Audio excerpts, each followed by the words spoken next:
ไม่เคยเบื่อหน่ายจำได้ไม่ลืมสักครั้งเหตุใดวันนี้มีคนเข้าวัดน้อยจังอยากให้เหมือนก่อนอีกครั้งฝากความหวังกับคนรุ่นใหม่เชิญชวนทุกท่านเข้าวัดเข้าวารับศีลรับพรหลวงตาเสริมคุณค่าให้กับจิตใจกระทำความดีเรื่องนี้ไม่ต้องอายใครว่างจากการงานเมื่อใดเชิญชวนท่านไปทำบุญ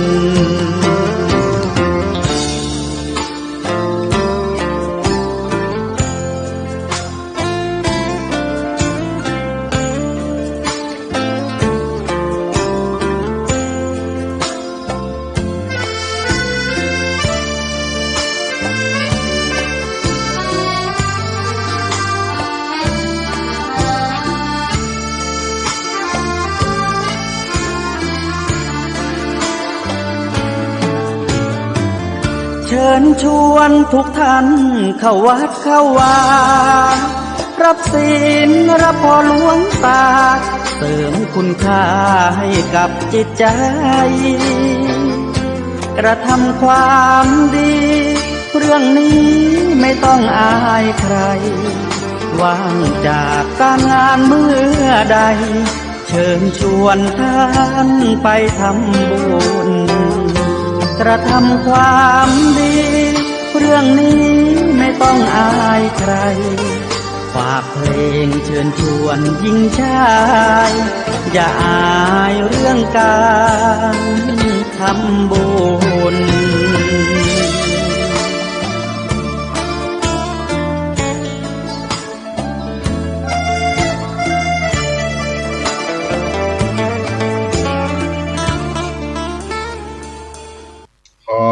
ถวายความเคารพพระมหาเถรานุเถระครูบาอาจารย์เจ้าทั้งหลายทุกตนทุกองค์เจริญสุขเจริญธรรมจุ่งได้บังเกิดมีแก่ท่านสาธุชนพุทธบริษัททั้งหลายที่ได้สดับรับฟังธรรมะทางสถานีวิทยุคลื่น FM 104.50 เมกะเฮิรตซ์สถานีวิทยุวัดฝ่ายหินสถานีวิทยุคณะสงฆ์อย่างวัดเชียงใหม่ที่ได้มาพบกับท่านทั้งหลายในเมื่อบ่ายวันนี้ก็เป็นสาระธรรมเสียงธรรมวัดสลีโสดาพระอารามหลวงจังหวัดเชียงใหม่โดยอาตมาภาพท่านพระครูปัญญาสังฆการหรือท่านพระครูพรหมินทร์เป็นผู้มาดำเนินรายการเป็นตัวแทนคณะพระภิกษุสามเณรวัดสลีโสดาพระอารามหลวงจังหวัดเชียงใหม่และก็เป็นตัวแทนของคณะพระธรรมจาริกได้มาพบกับพี่น้องท่านสาธุชนพุทธบริษัททั้งหลายในวันนี้เป็นวันที่12 กันยายนพุทธศักราช 2568ได้มาพบกับท่านสาธุชนทั้งหลายก็พักกันยามเที่ยงกินข้าวตอนกันแล้วก็ได้เริ่มงานกันในภาคบ่ายต่อไปนี่ก็เป็นช่วงวันสุดสัปดาห์ของสัปดาห์นี้วันศุกร์พี่น้องท่านทั้งหลายบางท่านก็ยังจะกินข้าวกินน้ำก็มีอยู่บางทีก็มีภาระสาระกิจงานยังบัดเสร็จบัดตันก็มากินข้าวกินน้ำกันหรือบางท่านก็อยู่กับบ้านกับเฮือนอยู่กับลูกกับหลานช่วงนี้เป็นช่วงที่เฮาท่านทั้งหลายได้พักจากงานจากการของงานที่เฮาได้ทำก็คือเข้าพรรษา เรื่องของการเกษตรกสิกรรมที่ได้ทำให้ทำนาก็เสร็จไปพักเข้าจำพรรษากาตาที่การปำเพ็ญกินทานรักษาศีลเมตตาภาวนาตลอด3 เดือนเข้าพรรษามาก็ก้าวล่วงเข้ามา2 เดือนเหลือแถมเดือน 1ก็บักกีศีลแล้วก็จะออกพรรษาท่านผู้ฟังทั้งหลายก็ได้ปำเพ็ญกินทานกันมาโดยตลอดก็ถือว่าเป็นมงคลเป็นมังกรภาการหนึ่งที่เราได้ทำได้ฮือทานเป็นต้นเพราะฉะนั้นในการเข้าพรรษาเข้ามานี่ญาติโยมก็ได้บำเพ็ญบุญกุศลเพื่อเป็นอานิสงส์ไว้กับตนกับตัวในภายภาคหน้าตัวและส่วนหนึ่งก็ได้เอาแผ่นาบุญไปให้กับญาติวงศาคณาญาติพี่น้องเฮาท่านทั้งหลายถือว่าเป็นมงคลชีวิตซึ่งในทางพระพุทธศาสนาเฮามงคลในชีวิตนั้นมีอยู่38ประการที่พระพุทธองค์ทรงตรัสไว้เป็นมังกรสูตรที่หาเหตุหาผลของมังกรสูตรที่พุทธเจ้าได้ตรัสไว้นานถึง12 ปีก่อนพุทธกาลประชาชนแตกตื่นตัวกันอันใดก็คือเหตุที่เป็นมงคลในชีวิตทำให้ชีวิตเป็นมังกรเป็นมงคลบางท่านก็กล่าวว่าต้นไม้เป็นสัตว์หรือรูปที่เฮาเคารพต่างๆจะทำให้ชีวิตเป็นมังกรเป็นมงคลแล้วก็เรื่องราวการที่เฮากล่าวไปถึงภูมิเทวดาเป็นมังกรตั้งแต่พื้นดินเป็นต้นเทวดาก็สนทนากันว่าอย่างก็เป็นมงคลประเด็นนี้ก็ลุกลามขึ้นไปถึงอากาศเทวดาไปถึงสวรรค์จานต่างๆถึงพรหมโลกสุทาวาสซึ่งก็เป็นที่อยู่อาศัยของผู้บรรลุธรรมปีที่เป็นอนาคามีมีความเข้าใจในเรื่องมังกรชีวิตเป็นอย่างดีแต่ก็บ่สามารถอธิบายได้จึงได้ประกาศเนื้อเทวดาทราบว่าพระสัมมาสัมพุทธเจ้าจะเสด็จลงมาตรัสรู้ธรรมในอีก12 ปีเมื่อไปถามพระพุทธองค์ในตอนนั้นเมื่อพระสัมมาสัมพุทธเจ้า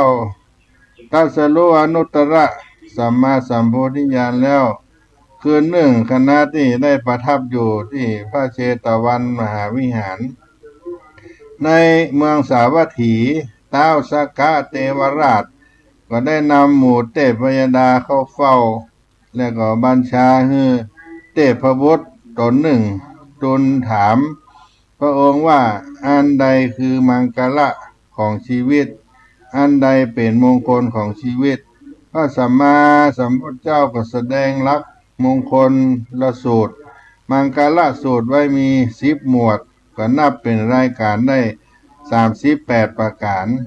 ในการก่อนที่พระพุทธเจ้าจะเสด็จอุบัติขึ้นเนี่ยมนุษย์ผู้ที่ได้ต้องการความก้าวหน้าในชีวิตก็แสวงหามังกรเป็นมงคลกัน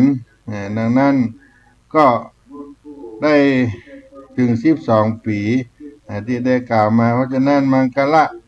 มงคลที่ได้กล่าวถึงมี38ประการซึ่งก็เป็นคุณธรรม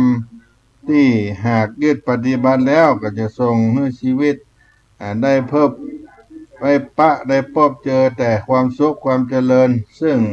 คำว่ามังกรมงคลนั้นก็หมายถึงเหตุแห่งความสุขความก้าวหน้าในการดำเนินชีวิตซึ่งพระพุทธเจ้าได้ทรงแสดงไว้ในพระพุทธศาสนาพุทธศาสนิกชนได้พึงปฏิบัติได้นำมาจากมังกรสูตรที่พุทธองค์ได้ตรัสตอบปัญหาเทวดาที่ถามว่าคุณธรรมอันใดที่ทำให้ชีวิตประสบความเจริญ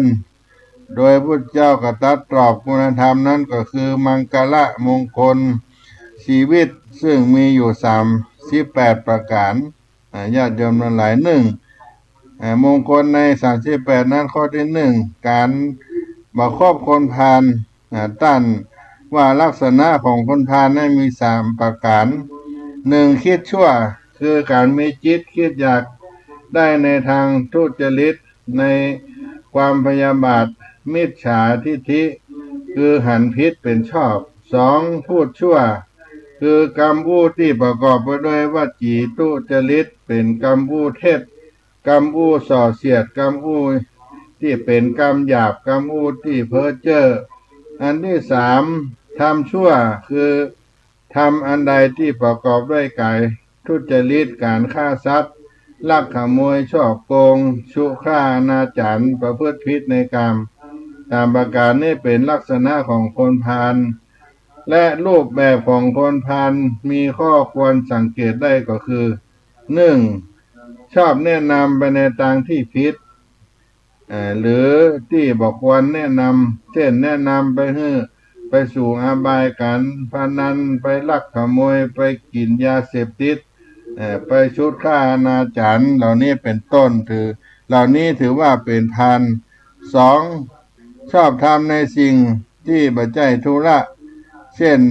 มาทำงานตามหน้าที่ของตนให้เรียบร้อยแต่กลับชอบจะไปก้าวไกลไปยุ่งกับหน้าที่การงานของคนอื่นหรือไปจับผิดเพื่อนร่วมงานไปยุยงนินตาว่าร้ายกันอันนี้เป็นต้นอันที่ชอบทำผิดโดยหันสิ่งผิดเป็นของดีการหันเป็นสิ่งผิดเป็นดีเช่นยาเสพติดตั้งหลายนี่สอนให้คนกินคนทำตามเหล่านี้ก็ถือว่าหันผิดเป็นดีเหล่านี้เป็นต้นและหันสิ่งที่จะโกรธเคืองเมื่อพูดเตือนจากโกรธเคืองเมื่อมีคนอู้มาเตือนเรื่องการที่เฮาทำสิ่งที่บ่ดีก็จะโกรธจะเคืองคนที่ได้มาตักมาเตือนของเฮาและบ่มีระเบียบวินัยอันที่บ่มีระเบียบวินัยในตัวเช่นการทิ้งการขว้างอย่างต่างๆลงไปในถนนหนทางในที่บัจจัยเป็นที่บ้านที่เก็บขยะก็ดีที่บ่เหมาะบ่ควรบ่เคารพกฎหมายของบ้านของเมืองก็เป็นคนที่บ่มีระเบียบวินัยอันนี้เป็นรูปแบบที่เราสังเกตได้ของคนพาลอันนี้ในมังกละข้อที่การที่เราบอกคบคนพาลอันที่การได้คบบัณฑิตเป็นผู้ทรงความรู้ผู้มีปัญญามีจิตใจที่งามและมีการดำเนินชีวิตที่ถูกต้องหูดีหูชั่วลักษณะดังนี้คือบัณฑิตเป็นคนคิดดีพูดดีแล้วก็ทำดีเป็นคนคิดดีก็บ่ละโมบบ่ปองร้ายพยาบาทไผให้อภัย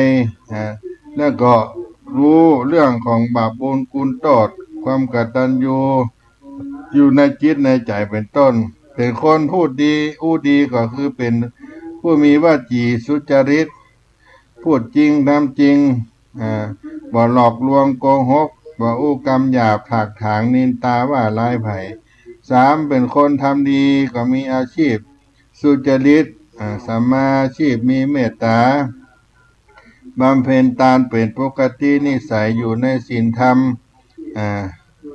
เมตตาภาวนาเป็นต้นก็เป็นลักษณะของบัณฑิตที่รู้ดีรู้ชั่วดำเนินชีวิตถูกต้องทั้ง3อย่างนี้รูปแบบของบัณฑิตก็มีข้อควรสังเกตนั่นก็คือนำจักไปในทางที่ถูกที่ควรชอบทำในสิ่งที่เป็นธุระ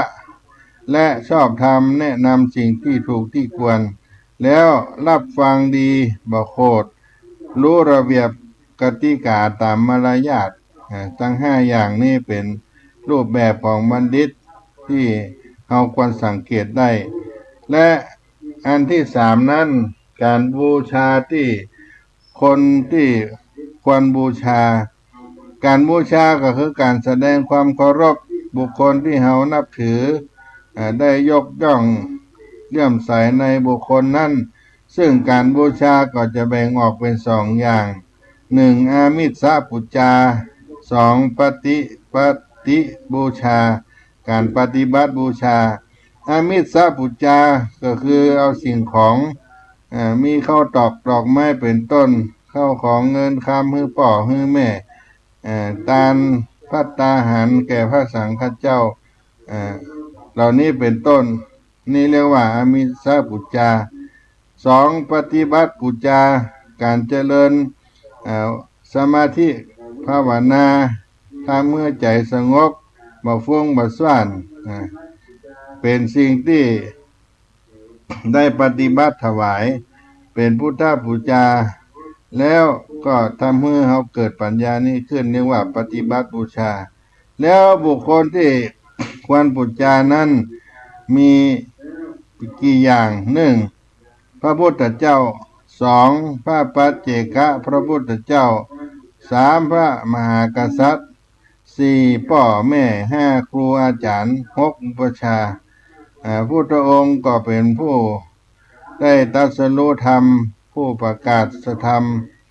ให้พระพุทธศาสนาแก่เฮาท่านทั้งหลายพระปัจเจกพุทธเจ้าก็คือพระสงฆ์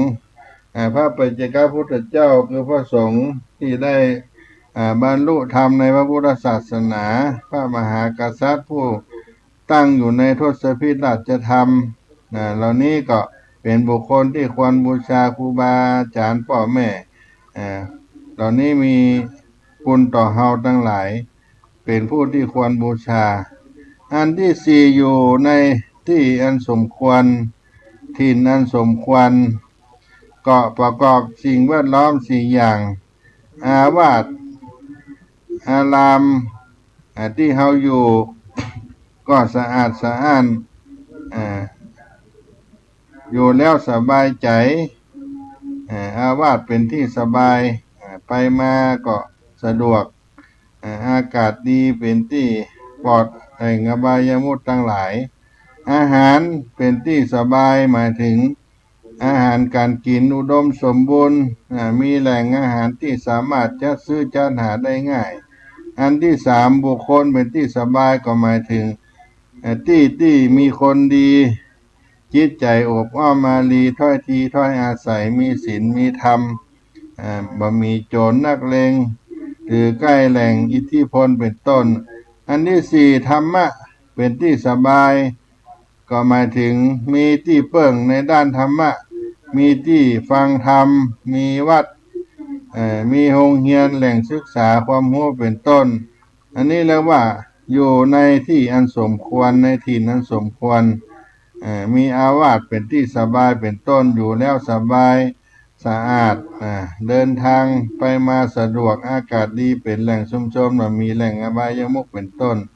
อันที่ห้าเคยทำบุญมาก่อนนะนี่เป็นมังคละมงคลในชีวิตดีประการหนึ่งขึ้นชื่อว่าบุญนั้นมีคุณสมบัติดังนี้ทำเมื่อกายวาจาใจสะอาดได้นำมาซึ่งความสุขติดตามไปได้หมายถึงบุญจะติดตัวเข้าไปตลอดจนถึงชาติหน้าสี่เป็นของเฉพาะตนก็หมายถึงยืมแบ่งกันมาได้ทำเองก็ได้เองอันที่ห้าเป็นที่มาของโภคทรัพย์ตั้งหลายผลบุญจะบันดาลให้เกิดขึ้นได้เองได้โดยบ่หวังผลอันที่หกเมื่อมนุษย์สมบัติทิพยสมบัตินิพพานสมบัติแก่เฮาได้แก่หมายถึงความสมบูรณ์ตั้งแต่ทางโลกจนถึงนิพพานไปที่สุดที่ปลายอันที่เจ็ดเป็นปัจจัยให้ถึงนิพพานเป็นปัจจัยในการส่งเสริมเมื่อบรรลุถึงนิพพานได้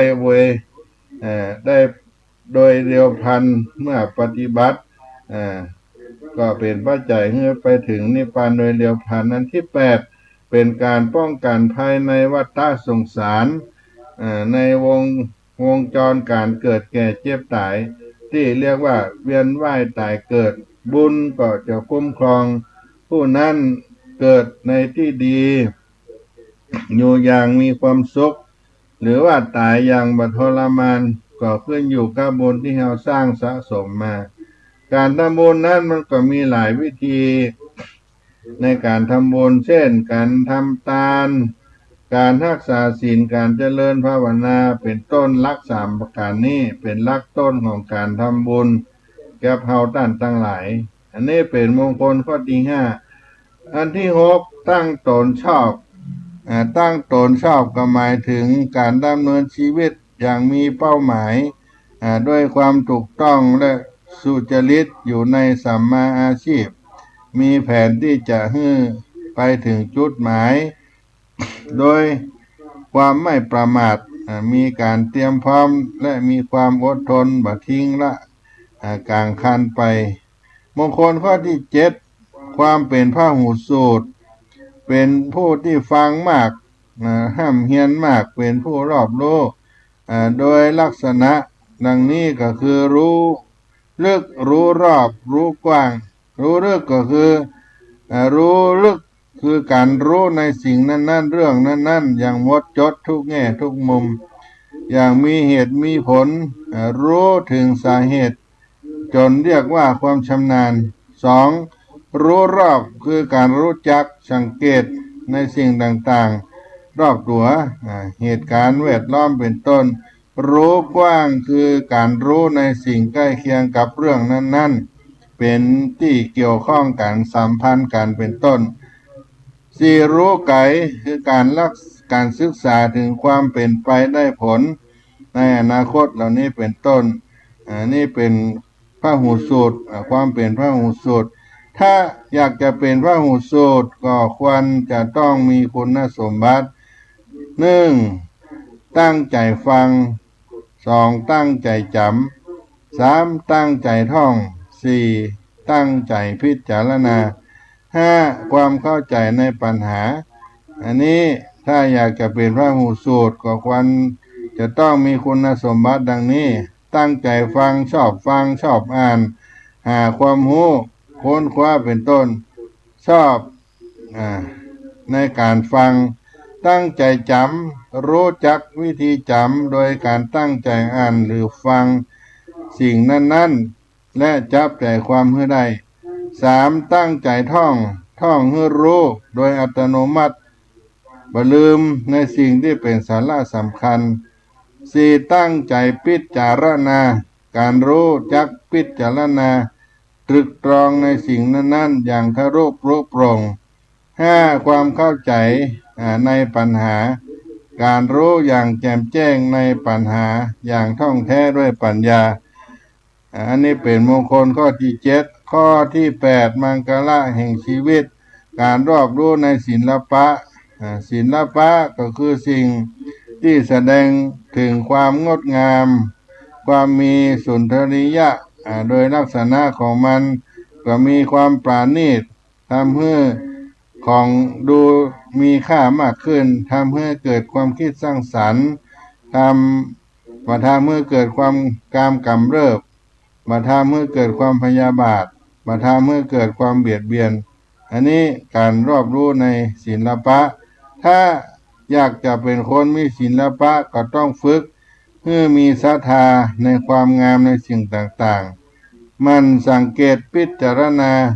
มีความปราณีตอารมณ์ละเอียดอ่อนเป็นคนมีความสุขุมมีความคิดสร้างสรรค์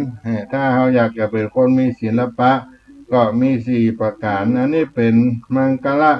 ข้อที่แปดข้อที่เก้าการมีวินัยที่ดีวินัยคือข้อกำหนดข้อบังคับกฎเกณฑ์เพื่อควบคุมให้มีความเป็นระเบียบมีทั้งวินัยสงฆ์และของคนทั่วไปสำหรับของสงฆ์นั้นก็มีอยู่เจ็ดอย่างเรียกว่าอนาคาริยวินัยส่วนของคนทั้งหลายทั่วไปมีอยู่10อย่างก็คือการเว้นอกุศล10ประการอนาคาวินัยของพระสังฆ สงฆ์นั่นก็หนึ่งปฏิโมกข์สังวรการอยู่ในศีลทั้งหมด227ข้ออินทรีย์สังวรการสำรวมอายตนะทั้งห้าสามอาชีวะปริสุทธิสังวรการเลี้ยงชีพในทางที่ชอบสี่ปัจจัยปัจจเวคขณะการพิจารณาสิ่งของทั้งหลายที่มีคุณประโยชน์อันนี้เป็นวินัยของพระสงฆ์สี่ประการสำหรับฆราวาสคนทั้งหลายนั้นมีอยู่10ประการก็คือมาฆ่าชีวิตคนสัตว์น้อยใหญ่มาลักทรัพย์มาประพฤติผิดในกามมาพูดโกหกมาสอดเสียดมาอู้กรรมหยาบมาอู้จาไร้สาระมาโลภอยากได้ของคนอื่นมาคิดร้ายผูกใจเจ็บมาหันพิษเป็นชอบอันนี้เป็นวินัยของฆราวาสถ้าปฏิบัติก็เป็นมังคละเป็นมงคลในข้อที่9ว่ามีวินัยที่ดีอันที่10มงคลที่กล่าววาจาเป็นสุภาษิตเป็นวาจาอันสุภาษิตที่นี้ก็ไม่ได้หมายถึงเพียงก็จะต้องเป็นคำร้อยกองร้อยแก้วเป็นคำคมคำธรรมด้วยลึกซึ้งแต่รวมถึงคำพูดที่ดีมีประโยชน์ต่อผู้ฟังคำพูดที่ดีมีประโยชน์คือวาจาที่สุจริตเป็นคำพูดที่เป็นข้อจริงคำสุภาพพูดแล้วมีประโยชน์พูดแล้วมีเมตตาพูดถูกกาลเทศะอันนี้เป็นวาจาสุภาษิตมงคลข้อที่11การบำรุงบิดามารดาพ่อแม่เปรียบเหมือนเปรียบได้เป็นครูคนแรกของเฮาของลูกเทวดาด้านนั้นเป็นเทวดาของโลกเป็นพรหมของโลกหรือว่าเป็นอรหันต์ของโลกโดยเป็นผู้มีพระคุณต่อเฮาอันนี้การบำรุงเลี้ยงดูพ่อแม่ก็ต้องดูแลเลี้ยงดูท่านตอบแทนบุญคุณท่านอันนี้เป็นมงคลข้อที่11มงคลข้อที่12การสงเคราะห์บุตรคำว่าบุตรนั้นก็มีอยู่3ประเภทอภิชาติบุตรบุตรที่มีความดีคุณธรรมความสามารถและอนุชาติบุตรบุตรที่มีความดีมีคุณธรรมเสมอพ่อแม่อภิชาติบุตรนั้นมีความรู้คุณธรรมเหนือพ่อแม่ว่าชาติบุตรคือบุตรที่มีคุณธรรมต่ำกว่าพ่อกว่าแม่3อย่างนี้เรียกว่าบุตรมีอยู่3ประเภทและการที่เป็นพ่อแม่ของลูกนั้นมีหน้าที่ให้กับลูกก็คือห้ามไม่ให้ทำชั่วปลูกฝังการสนับสนุนให้ลูกได้ทำดีให้การศึกษาให้คู่ครองที่ดีและมอบทรัพย์ให้ในโอกาสอันควรอันนี้เป็นมงคลสูตรข้อที่12และข้อที่13นั้นมีกล่าวว่าการสงเคราะห์ภรรยาคู่ครองของตนในนี้ก็แบ่งออกเป็นการที่เฮาทำเพื่อเป็นมังคละ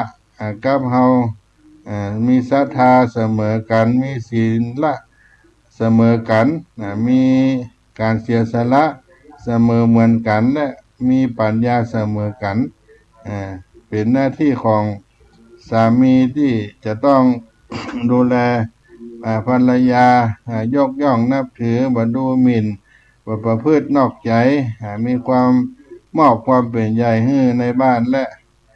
ให้ความสุขกับภรรยาอันนี้ก็เป็นมงคลถ้าเราได้ทำได้ในข้อที่13ข้อที่14การทำงานบ่ค้างสาเหตุที่ทำงานค้างนั้นก็เพราะว่าทำงานบ่ถูกการบ่ถูกวิธีบ่ยอมทำงาน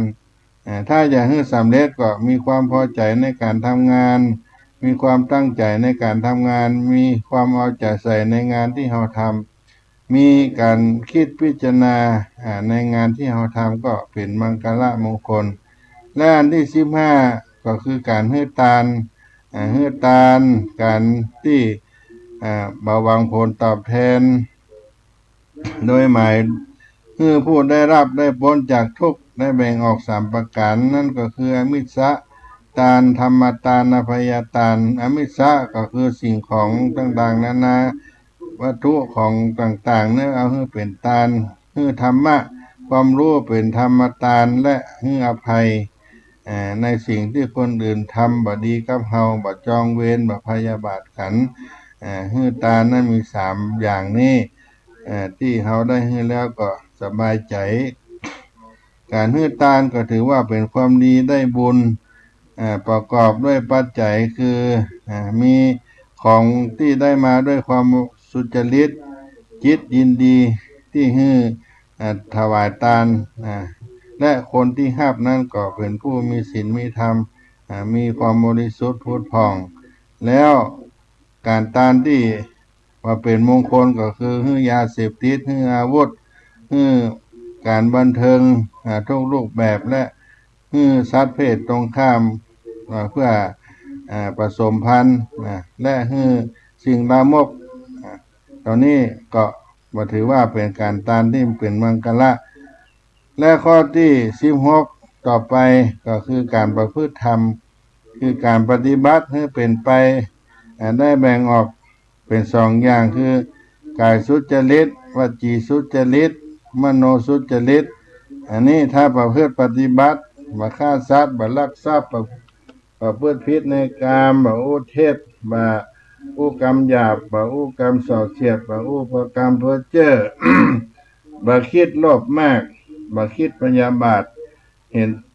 ความหันเป็นชอบนี่ก็เป็นมงคลที่16เรียกว่าการประพฤติธรรมและข้อที่17การสงเคราะห์ญาติก็คือญาติที่ลักษณะของญาติที่ควรให้การสงเคราะห์ก็มีอยู่ในฐานะเมื่อยากจนหาที่พึ่งบ่ได้ขาดทุนทรัพย์ในการเลี้ยงชีพเมื่อขาดยานพาหนะขาดอุปกรณ์ทำมาหากินเมื่อเจ็บไข้ได้ป่วยมีข่าวธุระการงาน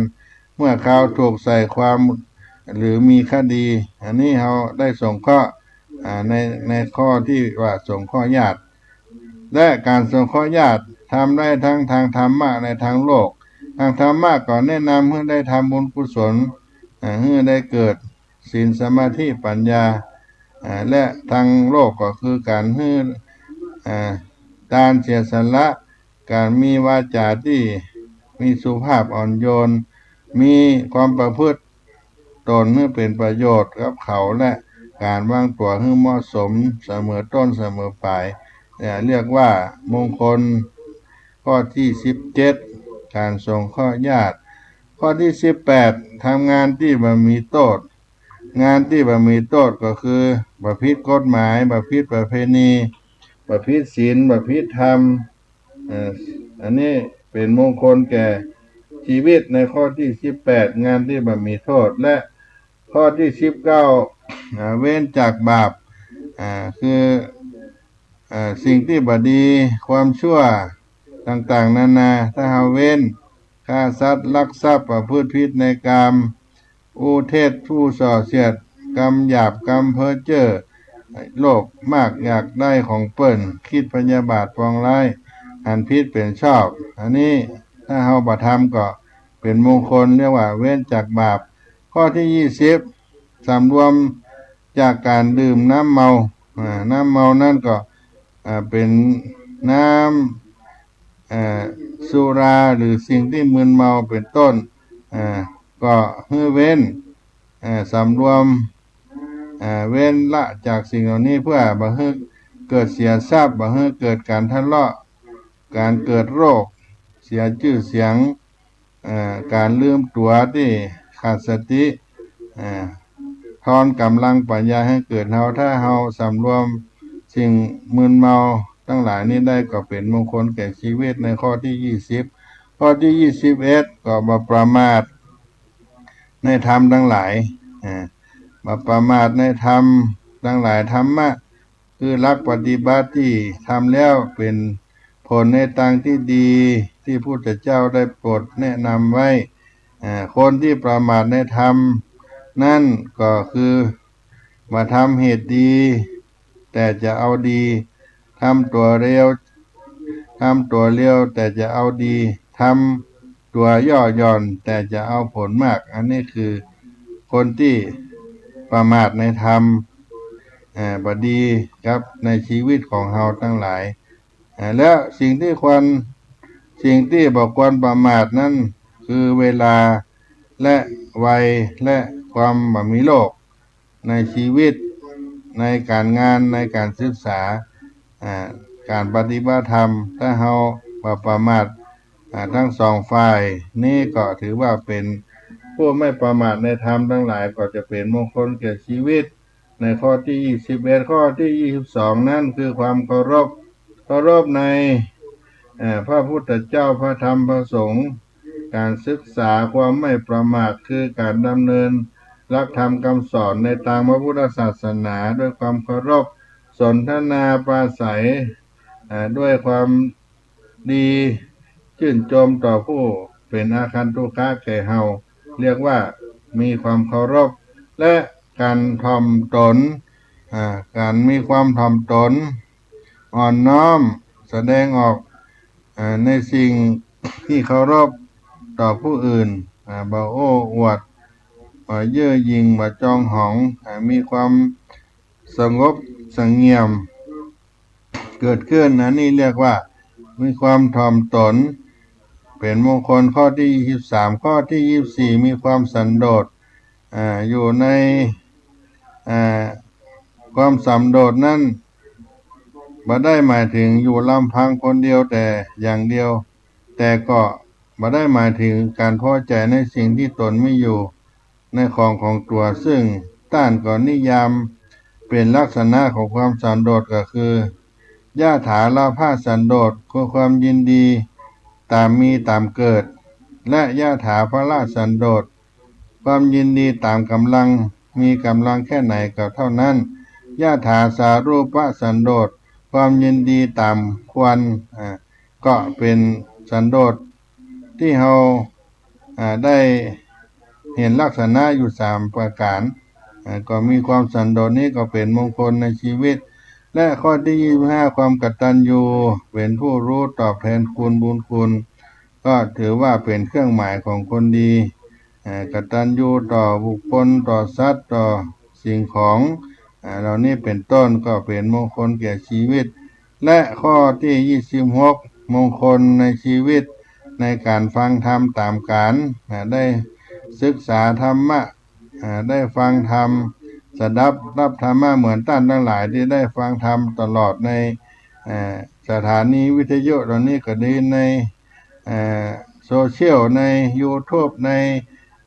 อินเทอร์เน็ตต่างๆที่เราศึกษานั่นก็ถือว่าเป็นมงคลตามการหรือว่าในวันศีลวันพระเข้าวัดเข้าวาฟังธรรมจากพระเจ้าพระสงฆ์เหล่านี้ก็เป็นการอันมงคลแก่ชีวิตแก่เฮาเรียกว่าฟังธรรมตามการนั้นที่27ก็มีความอดทนต่อความลำบากอดทนต่อทุกขเวทนาอดทนต่อความเจ็บใจอดทนต่ออำนาจกิเลสต่างๆถ้าเรามีวิธีที่จะมีความอดทนนั้นก็คือความละอายต่อบาปความเกรงกลัวต่อบาปก็จะเป็นมงคลในชีวิตถ้าหากเรามีความอดทนในข้อที่27และข้อที่28ต่อมาเป็นผู้ว่าง่ายก็มีลักษณะจะสังเกตได้ก็ว่ากบเกลื่อนเมื่อได้รับการว่ากล่าวตักเตือนเหมือนนิ่งเฉยเมื่อได้รับการตักเตือนประจับพิษว่าผู้เก่าได้สั่งสอนเฮาเคารพต่อคำสอนของผู้สอนอ่อนน้อมถ่อมตนมีความยินดีต่อคำสอนบ่ดื้อรั้นบ่ขัดแย้งยินดีให้ตักเตือนได้ทุกเวลามีความอดทนต่อการเป็นผู้ถูกสั่งสอนอันนี้ก็เป็นมงคลที่ข้อที่28ว่าเป็นผู้ว่าง่ายข้อ29การหันสมณะผู้สงบผู้มีคุณสมบัติของสมณะนั้นมี3อย่าง กายสงบวาจาสงบใจสงบความสำรวมในการกระทำทุกอย่างรวมถึงกิริยามารยาทตามหลักศีลธรรมเรียกว่าต้องสงบกายสงบวาจาในคำอู้ในกรอบพอดีมีความสุภาพในคำอู้ภาษาที่เข้าใจและสงบใจก็คือปราศจากกิเลสครอบงำบ่โลภบ่โกรธบ่หลง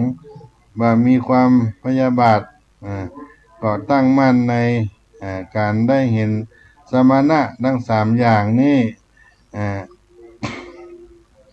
คุณสมบัติของสมณะก็ประกอบด้วยกายสงบวาจาสงบใจสงบการได้หันสมณะหันด้วยตาหันด้วยใจหันด้วยปัญญาก็เป็นมังกละหันด้วยตาหันด้วยใจหันด้วยปัญญาสิ่งหันแล้วต้องทำเมื่อหันแล้วก็ต้องทำอย่างนี้ก็คือต้องเข้าไปหาเข้าไปบำรุงช่วยเหลือเข้าไปฟังการรับฟังคุณธรรมคำสอนมันระลึกถึงความดีที่ท่านมีมานำมาให้เฮารับฟังรับปฏิบัติคำแนะนำของท่านให้เกิดผลกับเฮาอันนี้ก็เป็นมงคลในการได้หันสมณะผู้สงบและข้อที่30ต่อมาการสนทนาธรรมตามการได้สนทนาธรรมได้เรียนรู้แลกเปลี่ยนความรู้ในสิ่งใหม่ๆก็ได้นึกถึงในธรรมะการแลกเปลี่ยนขยายขอบเขตความรู้กว้างออกไปก็เป็นมงคลที่ได้ฟังธรรมะตามกาลเวลา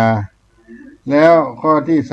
31โดยย่อว่าการบำเพ็ญตบะตบะคือความหมายที่ทำให้ร้อนบอกว่าด้วยวิธีใดหมายถึงการทำให้กิเลสความรุ่มร้อนต่างๆหมดไปหรือเบาบางลงเรียกว่าการบำเพ็ญตบะที่ทำแล้วก็เป็นมงคลในชีวิตและข้อ32การประพฤติพรหมจรรย์การบวชซึ่งละเว้นเมถุนครองชีวิตที่ปราศจากเมถุนการประพฤติธรรมมันประเสริฐท่านว่าลักษณะของธรรมคือเป็นการประพฤติพรหมจรรย์ก็เป็นมงคลแก่ชีวิตแก่เฮาในข้อที่32ข้อที่33การหันอริยสัจความจริงอันประเสริฐหลักอริยสัจมีอยู่4ประการที่ท่านได้ทราบกันคือทุกข์สมุทัยนิโรธมรรคทุกข์ก็คือเหตุบ่สบายกายบ่สบายใจความบ่สบายกายบ่สบายใจคือความทุกข์และเหตุที่ทำให้เกิดทุกข์นอกจากเหตุแห่งทุกข์ที่กล่าวมาข้างต้นต่อของทุกข์อยู่ที่ใจของเฮานั่นก็คือความอยากท่านว่าเป็นตัณหาอยู่3อย่างซึ่งก็คือความอยากได้อยากเป็นอยากมีต่างๆนานาเนี่ยญาติโยมนิโรธก็คือความดับทุกข์และข้อปฏิบัติทางแห่งความบรรลุสายกลางก็คือมรรค8อันนี้ก็เป็นเรื่องของการได้มาหันอริยสัจโดยย่อนะญาติโยมทั้งหลายและอันที่34คือการทำให้แจ้งในพระนิพพานจิตที่ดับกิเลสได้หมดสิ้นหลุดจากอำนาจกรรมบ่ต้องวนเวียนอยู่ในสังสารวัฏก็คือพ้นจากทุกข์นั่นเองเรียกว่าการทำให้แจ้งในพระนิพพานและอันที่35จิตบ่หวั่นไหว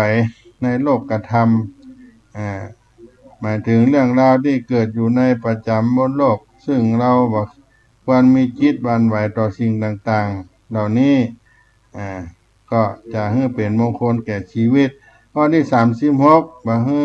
มีจิตบ่โศกเศร้ามีจิตที่บ่โศกเศร้าท่านว่ามีเหตุอยู่2ประการที่จะให้จิตของเฮาบ่โศกเศร้าความโศกเศร้าที่เกิดเนื่องจากความรักความถึงรวมถึงฮักสิ่งของทรัพย์สินเงินทองท่านว่ามีเหตุอยู่2ประการที่จิตเฮาจะต้องโศกเศร้าความฮัก ที่เฮาเกิดจากความฮักสิ่งของเงินทองและก็เนื่องจากความฮักที่เกิดขึ้นกับตัวเฮาความโศกเศร้าที่เกิดจากความใคร่อันนี้ทำให้จิตเฮาโศกเศร้าอยู่สองประการทำให้จิตใจบ่โศกเศร้านั่นก็มีข้อแนะนำว่าใช้ปัญญาพิจารณาอยู่เนืองๆบ่ยึดมั่นในตัวตนทุกอย่างในโลกล้วนเปลี่ยนแปลงอยู่ทุกขณะคิดว่าทุกสิ่งทุกอย่างล้วนบ่เที่ยงด้วยกันทั้งนั้นเฮาก็จะบ่มีความโศกเศร้าในจิตในใจของเฮาก็เป็นมงคลข้อที่36ข้อที่37ก็มีจิตปราศจากกิเลสเกิดความกิเลสคือสิ่งที่เกิดความเศร้าหมองความโลภความโกรธความหลงที่เฮาได้มีจิตปราศจากสิ่งนี้แล้วก็จะเป็นมงคลชีวิตและก็ข้อสุดท้ายมีจิตเกษมมีความสุขสบายมีจิตเป็นสุข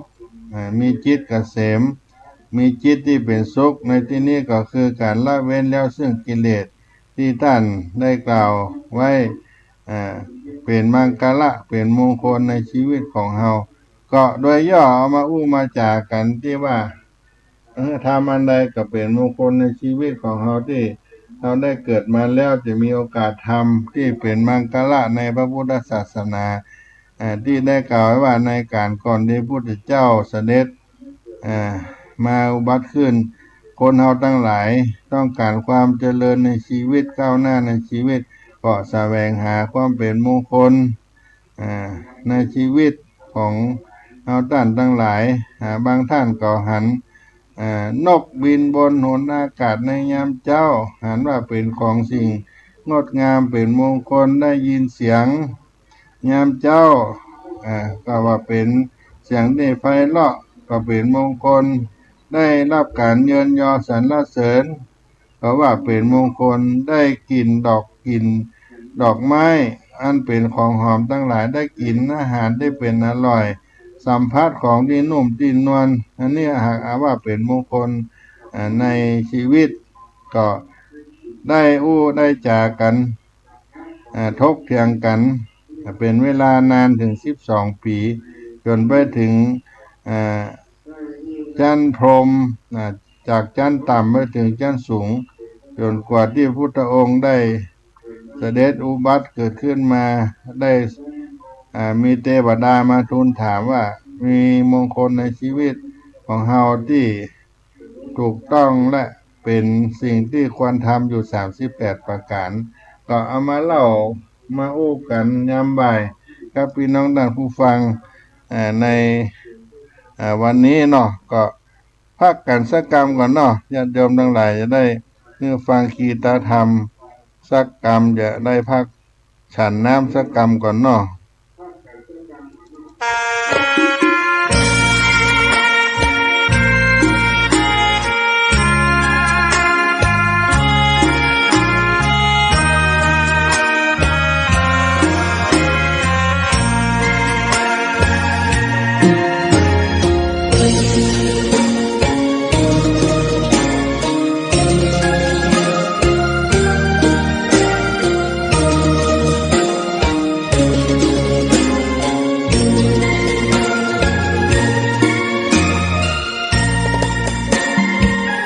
ดอกบัวดอกหนึ่ง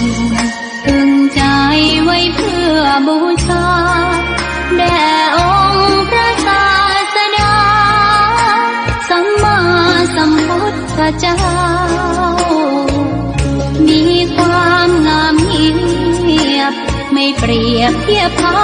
เทียบเราใครมองไม่งามช่างเขาแต่เจ้าก็คือดอกบัวด้วยความสัตย์ซื่อยึดถือความดีเป็นหลักใครรักไม่รัก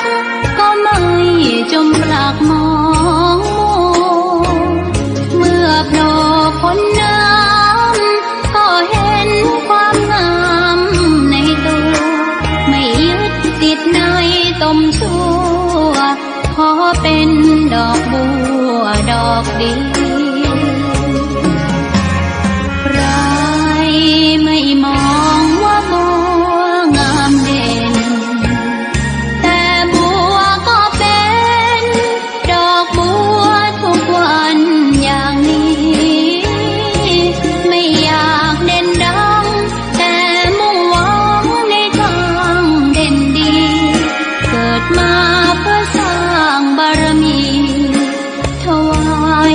พนี้บูชา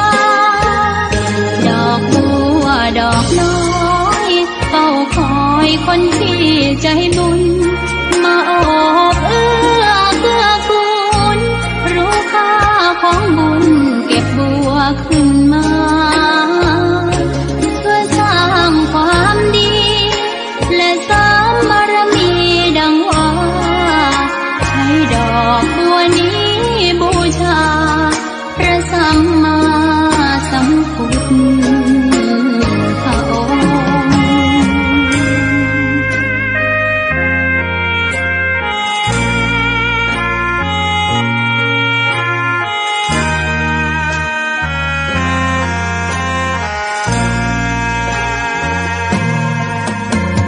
ใครไม่มองว่าบัวงามเด่นแต่บัวก็เป็นดอกบัวทุกวันอย่างนี้ไม่อยากเด่นดังแต่มุ่งหวังในทางเด่นดีเกิดมาเพื่อสร้างบารมีถวายชีพนี้บูชาดอกบัวดอกน้อยเฝ้าคอยคนที่ใจบุญมาโอบเอื้อเกื้อกูลรู้ค่าของบุญเก็บบัวขึ้นมาเพื่อสร้างความดีและเสริมบารมีดังว่าใช้ดอกบัวนี้บูชาพระสัมมาสัมพุทธองค์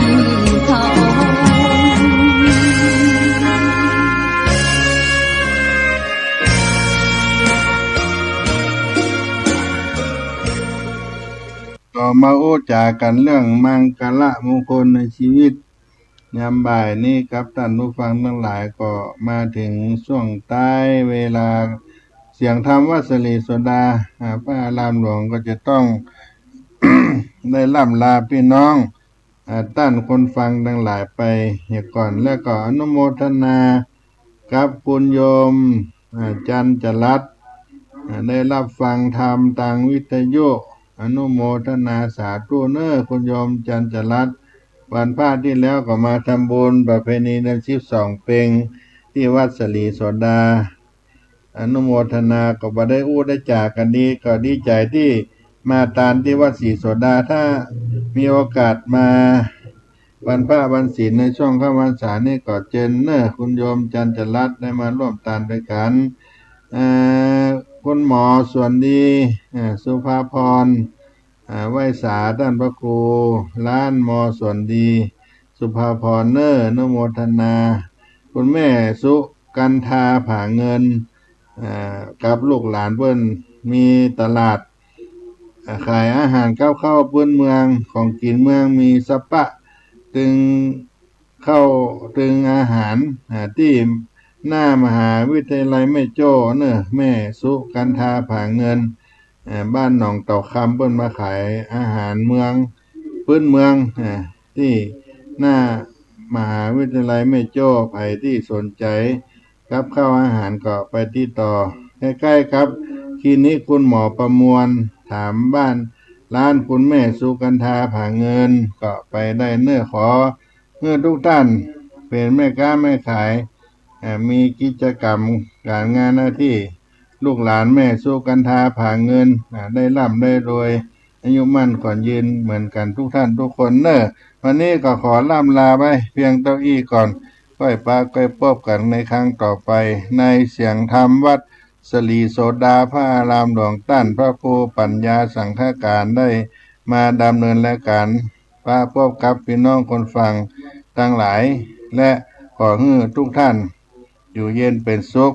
มีความสุขกายสบายใจกันทุกท่านทุกคนอายุวันโนสุขังพลัง